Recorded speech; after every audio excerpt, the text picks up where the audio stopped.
गेली 16 महिन्यापासून म्हणजे 28 जुलै 2020 आणि 4 ऑगस्ट 2020 या रोजी आमची मुख्य परीक्षा झालेली आहे आणि 2 मार्च 2020ला निकाल लागलेला आहे। तरीसुद्धा आता 16 महिने होऊन गेलेत, आम्ही सातत्याने मैदानी चाचणीचा सराव करत आहोत। आयोगाकडून किंवा सरकारकडून आम्हाला कुठलीही घोषणा केलेली नाही की मैदानी चाचणी व मुलाखत कार्यक्रम कधी होईल।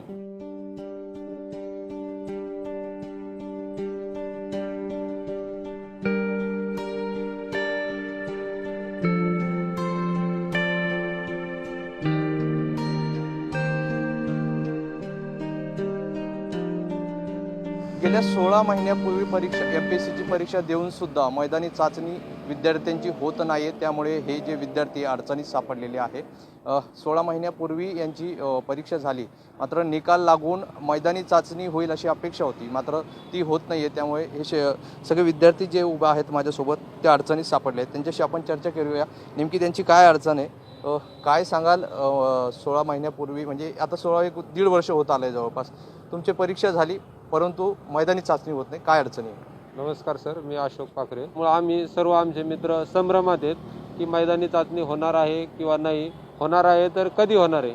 त्यामुळं दररोजच्या सातत्याच्या सरावामुळं मैदानी चाचणीच्या आमच्या बऱ्याचशा मित्रांना, मला सुद्धा वैयक्तिक गुडघ्याची आणि बॅकची इंजुरी झालेली आहे आणि तेच जर लवकर डॉक्टरकडे जाऊन डॉक्टर आराम करा म्हणतात, परंतु जोपर्यंत मैदानी चाचणी होत नाही तोपर्यंत आराम करणं शक्य नाही। आणि ही जर मैदानी काही आपल्यासोबत विद्यार्थी आहे, काय नेमक्या अडचणी आहे आणि कसा सामना करावा लागतो?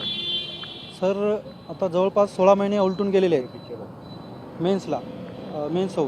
तर आता सर सर्वात महत्त्वाची अडचण ही आहे की एवढे दिवस झाले आमच्या घरचे विचारत आहेत नेमकं तुम्ही करताय काय। 16 महिने झालं ग्राउंड झाले नाही, त्याच्यामुळं आमची शारीरिक, मानसिक आणि आर्थिक स्थिती फार बिकट होऊन गेलेली आहे। त्याच्यामध्ये सर पैशाचा एवढा मोठा प्रॉब्लेम झाला आहे ना, कोणी म्हणजे घरून तर पैसे येत नाहीत, वरून मित्रांकडून पैसे घ्यावे लागते प्रत्येक महिन्याला।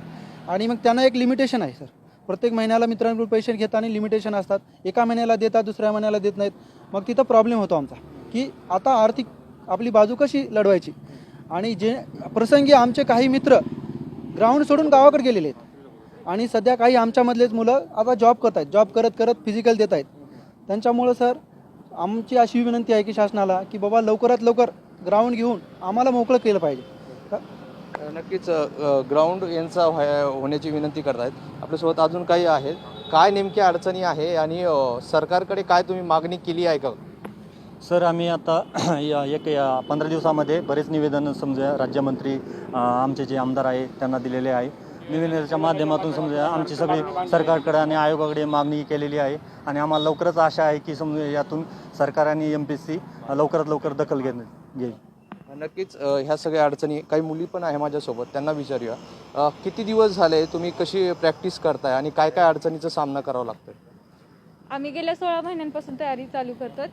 मूळ मुद्दा असा आहे की आम्ही खेड्यातनं आलेलो आहोत आणि त्या ठिकाणी फिजिकलची सोय नाही, त्याच्यामुळे आम्हाला शहरात यावं लागले। आणि सगळ्यात महत्त्वाचा प्रश्न म्हणजे की मुलींच्या सेफ्टीचा घरचे घाबरतात 16 महिने घराच्या बाहेर ठेवण्यासाठी। त्यामुळे शासनाला विनंती आहे की आणि आयोगाला पण विनंती आहे की लवकरात लवकर फिजिकलचं काहीतरी करावं। नक्कीच ग्रामीण भागातून हे सगळे विद्यार्थी आलेले आहेत आणि ग्रामीण भागाची परिस्थिती, त्या हालाकीच्या परिस्थितीतून येथील राहण्याचा खर्च आहे, मेसचा खर्च आहे आणि मैदानी चाचणीसाठी जे क्लासेस लावले त्याचा वेगळा खर्च आहे। हे सगळं त्यांचं सांभाळणं, घरच्यांकडून पैसे घेणं हे खूप अवघड झालेलं आहे। त्यामुळे सरकारने लवकरात लवकर या मैदानी चाचणी घेऊन या विद्यार्थ्यांचा निकाल मार्गी लागावा अशीच विनंती विद्यार्थी करत आहे। औरंगाबादहून मोहसिन शेख, मॅक्स महाराष्ट्र।